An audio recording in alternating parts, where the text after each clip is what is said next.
മാതാവിന്റെ സംസ്കാരമരണം നടന്നു. നമ്മുടെ സ്വാതന്ത്ര്യത്തിനും നാടിന്റെ സ്വാതന്ത്ര്യത്തിനും ആചരിക്കുന്ന സുദിനമാണ് 1947 ഓഗസ്റ്റ് 1 അർദ്ധരാത്രിയിൽ സ്വാതന്ത്ര്യം ലഭിച്ചു.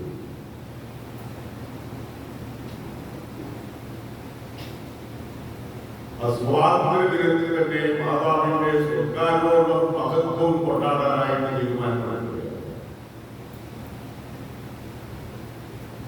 മാതാവ് ഭൗതികമായ ബന്ധനങ്ങളിൽ നിന്നും വിമുക്തി പ്രാപിച്ച സ്വർഗത്തിലേക്ക് ഉയർത്തപ്പെട്ടുള്ളതാണ് സംസ്കാരമാണ് മഹത്വം. നമ്മുടെ ജീവിതത്തിൽ നമ്മൾ പ്രതീക്ഷിക്കുന്ന ഒന്നാണ് മരണത്തിന് ശേഷം ഉയർത്തവും സ്വർഗീയവും. നമ്മളെല്ലാവരും പ്രതീക്ഷിക്കുന്ന മഹത്വം സ്വർഗീയ സൗഭാഗ്യം പരിശുദ്ധ അമ്മ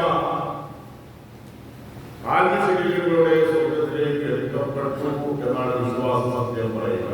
1950 നവംബർ 2 വിശ്വാസപ്രഖ്യാപനം. ലോകാരംഭം മുതൽ സജ്ജമാക്കിയ നിത്യമഹത്വത്തിലേക്ക് മറിയം കടന്നുപോയ പരിശുദ്ധ മറിയം കൃഷ്ണാഗ്രഹത്തിൽ സജീവമായിട്ടുണ്ടായിരുന്നു. അതുകൊണ്ടാണ് സഹരക്ഷക എന്ന നാമധേയം പകിർന്നു കൊടുത്ത് സഭ ആചരിക്കുന്നത്. യഥാർത്ഥ സ്വാതന്ത്ര്യം എന്താണെന്ന് ചോദിച്ചാൽ പാപത്തിൽ നിന്നും മരണത്തിൽ നിന്നും സ്വാതന്ത്ര്യം ആവശ്യപ്പെടുക. പാപം വിലോകത്തിൽ ജീവിക്കുമ്പോഴാണ് പാപം ഉണ്ടാകുക. ഇവരെ നമ്മുടെ എല്ലാവരുടെയും ഭൗതിക ജീവിതത്തിന്റെ ലോക ജീവിതത്തിന്റെ സമാപനം മരണമാണ്. അത് നിത്യജീവിതത്തിലേക്കുള്ള ആത്മാർത്ഥമാണ്. പഴയ ജീവിതത്തിൽ രണ്ട് പ്രവാചകന്മാരെ തന്നെയുള്ളത്. ഏലിയ പ്രവാചകനുണ്ട് എന്നൊന്ന്. ഈ ഏലിയ പ്രവാചകൻ ശിഷ്യനാണ് ഏലീശ. ഏലിയ പ്രവാചകന്റെ പ്രവചന ജീവിതത്തിലെ സംവത്സരങ്ങൾ പൂർത്തിയായപ്പോഴത് ഏലിയ പ്രവാചകൻ സത്യത്തിലേക്ക് കടന്നു പോകേണ്ട സമയമാണ്. അപ്പോൾ ഏലീശ പിന്തുടരുകയാണ് പ്രവാചകനെ. ഏലീശയ്ക്ക് മനസ്സിലായ പ്രവാചകന്റെ കടന്നു പോകലായിരിക്കുന്നു. അപ്പോൾ ഏലീശയോ ഏലിയാപ്രവചനത്തോട് ആവശ്യപ്പെടുകയാണ്. അങ്ങയുടെ പ്രവാചകൻ അങ്ങയുടെ പ്രവാചകനെ ഏൽപ്പിച്ചിരിക്കുന്നതിന്റെ അടയാളമായിട്ട് പ്രഭുവായോ തരണം.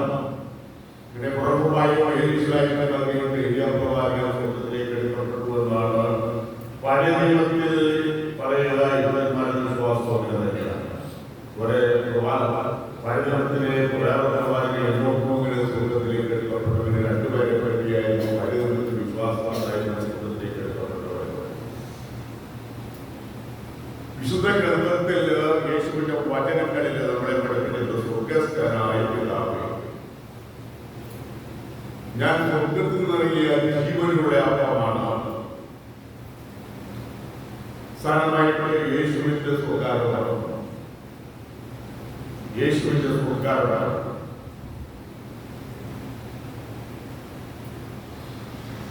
മണിയുടെ ലോകത്തിൽ കരിക്കേൽപ്പിലിരിക്കുന്ന ദൗത്യം പൂർത്തീകരിച്ചതിന് ശേഷമാണ് കടന്നത്.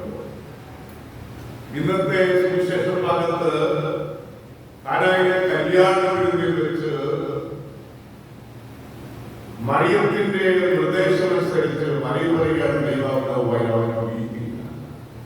ആ വചനം ശ്രമിച്ചുകൊണ്ട് യേശു പറഞ്ഞു, പ്രിയ എനിക്ക് നിനക്കുന്നുണ്ട്. പ്രിയ പ്രവചനം വിമാനത്തോടല്ല. എങ്കിലും മറിയം പറയുക അവൻ പറയുന്നത് പോലെ ചെയ്യുക. അങ്ങനെ കൽപ്പനകളിൽ വെള്ളം നടത്തു. യേശു പണ്ടതനുസരിച്ച് ചെയ്തു. നല്ല വീഞ്ഞ് വെള്ളം വിനാക്കി മാറ്റി യേശു മാതാവിന്റെ വചനമനുസരിച്ചാണ്, മാതാവ് പറയുന്നതനുസരിച്ചാണ് മാതാവിന്റെ യേശുവിന്റെ മക്കളുള്ള ആ ശക്തി ഇവിടെ വ്യക്തമാവുകയാണ്.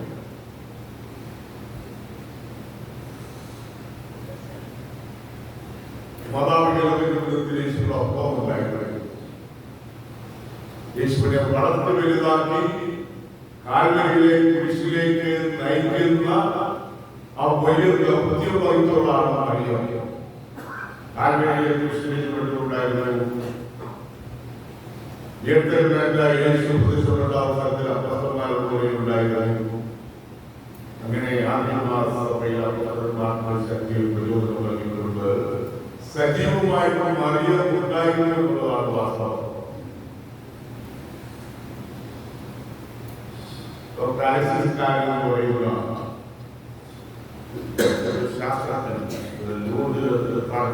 നേരിടണമെന്ന ഗുരുതരമായ രോഗാവസ്ഥയുടെ ഒരു സ്ഥിതിയെ ഇയാൾക്ക് വിശ്വാസം ഉണ്ടായിരുന്നില്ല. ഇവിടെ നടക്കുന്നത് എന്താണെന്ന് കാണാൻ വേണ്ടിയിട്ടാണ് നമ്മളിലേക്ക് പോയത്.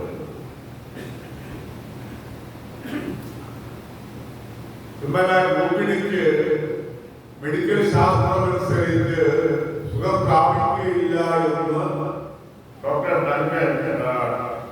അലക്സിസ് കാലം മനസ്സിലാക്കിയ രോഗിക്ക് ആ രോഗിക്ക്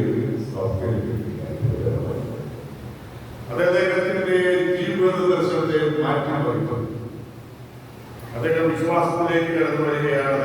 അദ്ദേഹം പറയുന്നത് പുസ്തകം എഴുതി നോബൽ സമ്മാനം കിട്ടിയ പ്രസിദ്ധനായ മനുഷ്യനായ ഡോക്ടറാണ്.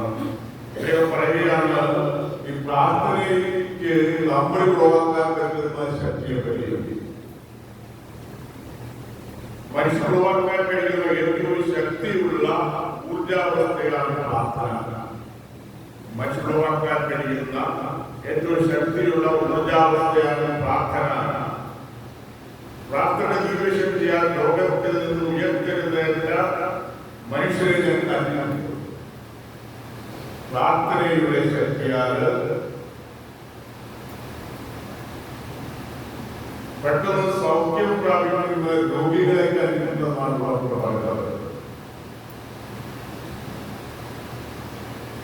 ചികിത്സയോടൊപ്പം മനുഷ്യന് ആവശ്യമായിട്ടുള്ള ഒന്നാണ് പ്രാർത്ഥനയിലുള്ള വിശ്വാസം.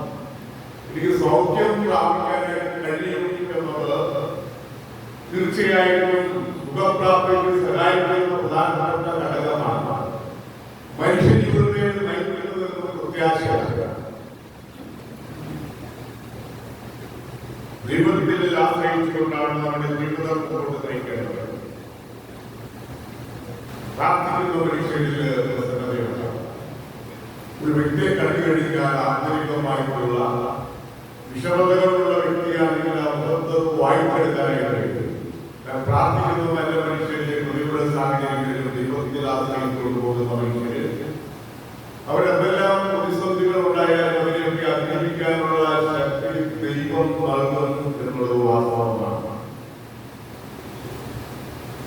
കുടുംബത്തിന്റെ പ്രസന്നത നന്നായിരിക്കണമെങ്കിൽ പ്രാർത്ഥിക്കുന്നവരും നന്മ നിറഞ്ഞവരും മറ്റുള്ളവരെ ആദരിക്കുന്നവരും സ്നേഹിക്കുന്നവരും നല്ലത് പറയുന്നവരുമായ നമ്മുടെ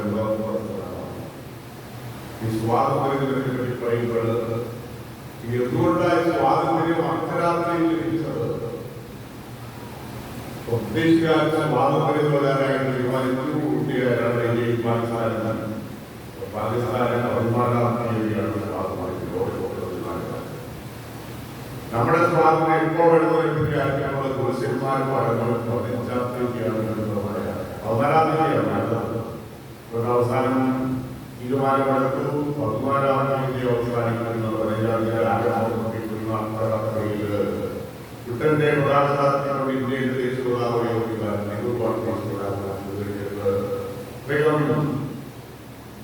ഒരു ഇംഗ്ലീഷ് പ്രസംഗം നടത്തുന്നു രാഷ്ട്രത്തോട്. അങ്ങനെ സ്വാതന്ത്ര്യം ലഭിച്ചു.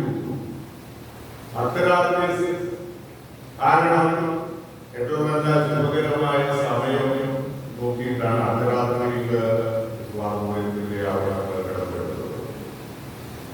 ഇനി ക്രിസ്തീയ ദർശനത്തില് സ്വാതന്ത്ര്യം എന്ന് പറയുന്നത് എന്താണ്?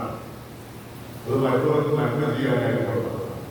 നമ്മുടെ സ്വാതന്ത്ര്യത്തിന് വേണ്ടി പറയുമ്പോൾ സ്വാതന്ത്ര്യത്തിന് വേണ്ടി പരിശ്രമിച്ച നിരവധിയായിട്ടുള്ള ആളുകളുണ്ട്. നമ്മളവരെ വേണ്ടി കേട്ടിട്ടുണ്ട്.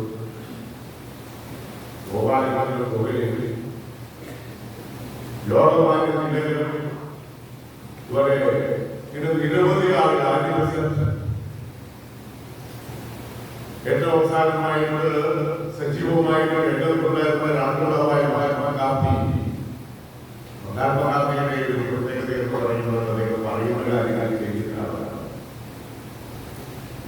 അദ്ദേഹം നേരത്തെ ദക്ഷിണാഫ്രിക്കയിൽ പാരിസ്ഥിതികമായിട്ടുള്ള ആഡംബര വസ്ത്രത്തിൽ ജീവിച്ചയാണ്. അതിന്റെ പാരിതോഷികം ചെയ്തിരുന്നു. പ്രഗത്ഭനായ പാരിസ്ഥിതിക അദ്ദേഹം പിന്നീട് ഇന്ത്യയിലേക്ക് തിരിച്ചു വന്നു. ഇവിടുത്തെ സ്വാതന്ത്ര്യ പ്രസ്ഥാനത്തിൽ ഉച്ചേർന്ന നേതാവായി പ്രവർത്തിക്കുക. പിന്നീട് അദ്ദേഹം ഒരു ഓർമ്മ ഇതിന്റെ കാരണം ഇന്ന് ആളുകൾ ഇഷ്ടംപോലെ വസ്ത്രമുണ്ടെങ്കിൽ അക്കാലഘട്ടത്തിൽ ആവശ്യമായിട്ടുള്ള വസ്ത്രം ഇല്ലാതിരുന്ന ഒത്തിരി ജനലക്ഷങ്ങൾ ഇന്ത്യയിലുണ്ടായിരുന്നു. ഗാന്ധി പഠിക്കുന്ന എല്ലാവർക്കും വസ്ത്രം ധരിക്കാൻ ആവശ്യമായിട്ടുള്ള വസ്ത്രങ്ങൾ ഇല്ലാത്തത് കൊണ്ട് ഞാൻ അവരോട് ചേർന്ന് എനിക്കൊത്തിരി വസ്ത്രമൊന്നും വേണ്ട, ആവശ്യമുള്ള ഒരു ഓർമ്മ അങ്ങനെയാണ്.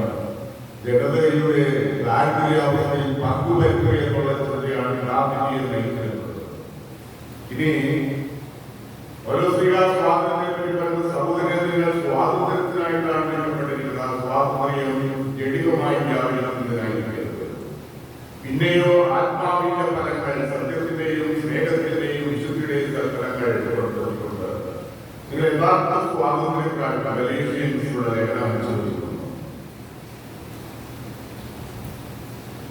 ദുരാശകൾ സ്വാതന്ത്ര്യത്തെ കഴിക്കുന്നതാണ്. ദുരാശകൾ ദോഷണം, കൊലപാതകം, അക്രമം, നിയമലംഘനം, സ്ഫോടനം, തീവ്രവാദ പ്രവർത്തനങ്ങൾ, ആസക്തികൾ, ദ്രവ്യാസക്തി, ഇതൊക്കെ സ്വാതന്ത്ര്യത്തെ നശിപ്പിക്കുന്നതാണ്. അതുകൊണ്ട് നിയമത്തെ അനുസരിച്ചുകൊണ്ട് പ്രമാണങ്ങൾ പാലിച്ചുകൊണ്ടുള്ള ഒരു ജീവിതത്തിലെയാണ് ക്രൈസ്തവൻ നയിക്കേണ്ടത്. ഇന്ത്യ ഒത്തിരി പുരോഗതികൾ ആവശ്യപ്പെട്ടു. ഇതിൽ നല്ല അതിലൊക്കെ റോഡുകളുണ്ട്. ലോകത്തിലെ 5ാമത്തെ സാമ്പത്തിക ശക്തിയാണ്. അമേരിക്കയിൽ ചൈനയും കഴിഞ്ഞാൽ 3ാമത്തെ സാമ്പത്തിക ശക്തി ആകുമെന്നാണ് പറയുന്നത്. ലോകത്തിലെ ഏറ്റവും കൂടുതൽ ജനസംഖ്യയുള്ള ഇന്ത്യയിലാണ് 142 കോടി ജനങ്ങളുള്ളത്. വർക്ക് ചെയ്യാനായിട്ടുള്ള ആരോഗ്യമുള്ള യുവജനത ഏറ്റവും കൂടുതലുള്ള ഇന്ത്യയിലാണ്. വളരെ വേഗത്തിൽ പുരോഗതി പ്രാപിച്ചുകൊണ്ടിരിക്കുന്നതാണ്. പല രംഗങ്ങളിൽ ഇന്ത്യ മുന്നിലാണ്. എന്നാൽ സ്വാതന്ത്ര്യം അർത്ഥവത്താകണമെങ്കിൽ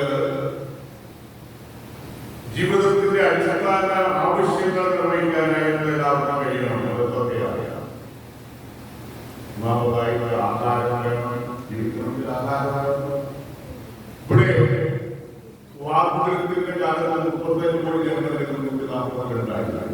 അവർക്ക് എല്ലാവർക്കും ആവശ്യമായിട്ടുള്ള ഭക്ഷ്യവസ്തുക്കൾ ഉത്പാദിപ്പിക്കുന്നത് ദാരിദ്ര്യം വിതരണത്തിൽ കുഴപ്പങ്ങൾ വന്നില്ലെങ്കിൽ ദാരിദ്ര്യവും ആവശ്യമില്ല. പിന്നെ തൊഴില്, അന്തസ്സായിട്ട് ജീവിക്കാനുള്ള തൊഴില് കുറവാണ്. അതുകൊണ്ടാണ് യുവജനങ്ങൾ വിദേശത്തേക്ക് പോകുന്നത്. തൊഴിലുണ്ട് കൊണ്ടാണ് ആളുകൾ വരുന്നത്. അപ്പോൾ അങ്ങനെയുള്ള തൊഴിൽ ചെയ്യാനായിട്ട് നമ്മുടെ യുവജനങ്ങൾക്ക് മനസ്സില്ല. അതുകൊണ്ട് അവിടെ ചെന്ന് വിദേശ രാജ്യങ്ങളിൽ ജോലിയും ചെയ്യാനായിട്ട് തയ്യാറാണ്. അല്ലെങ്കിൽ മനോഭാവമുള്ളതുകൊണ്ടാണ് ഒത്തിരി ആളുകൾ വിദേശത്തേക്ക് പോകുന്നത്. പിന്നെ ഇവിടെ മാന്യമായിട്ട് ചെയ്യാനായിട്ട് ഒരു ശമ്പളം കിട്ടുന്നില്ല.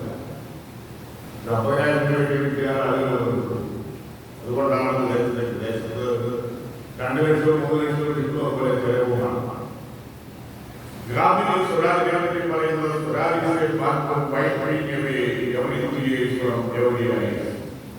എന്ന് വെച്ചാൽ എല്ലാവരുടെയും കണ്ണുനീര് ഒപ്പിക്കഴിയുമ്പോഴാണ്, ഇവിടെ മൃഗങ്ങൾ മാറുമ്പോഴാണ് സ്വരാജ് യാഥാർത്ഥ്യമാവുക. അപ്പോഴാണ് സാധാരണ യഥാർത്ഥ സ്വാതന്ത്ര്യം ലഭിക്കുകയെന്നാണ് ഗാന്ധിജി പറയുന്നത്. സ്വാതന്ത്ര്യത്തെ പറ്റി ടാഗോറിന്റെ ദർശനം ഉള്ളതുമാണ്. ഇങ്ങനെയാണ് എവിടെ മനസ്സ് ഭയോ ശിരസുന്നതമായും ജ്ഞാനം സ്വതന്ത്രമായി നിൽക്കുന്നുവോ, എവിടെയാണോ ഹൃദയത്തിന്റെ അഗാധമായ ഉറപ്പിൽ നിന്നും നിമിഷങ്ങൾ പുറപ്പെടുന്നത്, എവിടെയാണോ എല്ലാ കർമ്മങ്ങളെയും വികാരങ്ങളെയും ആനന്ദത്തെയും അങ്ങെന്നും നേർവഴിക്ക് നയിച്ചുകൊണ്ടിരിക്കുന്നത്, ആ സ്വാതന്ത്ര്യ സ്വർഗത്തിലേക്ക് അല്ലയോ പിതാവേ ഭാരതീയരെ സ്വന്തം കൈകൊണ്ട് നിർഭയം കരുപ്പിച്ച്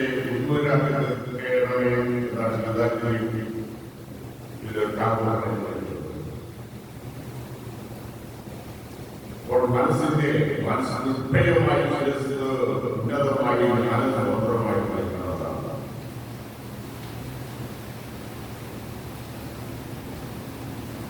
ഇന്ന് സ്വാതന്ത്ര്യ ദിനത്തില് നമ്മുടെ നാട് നേരിടുന്ന വെല്ലുവിളികളുണ്ട്.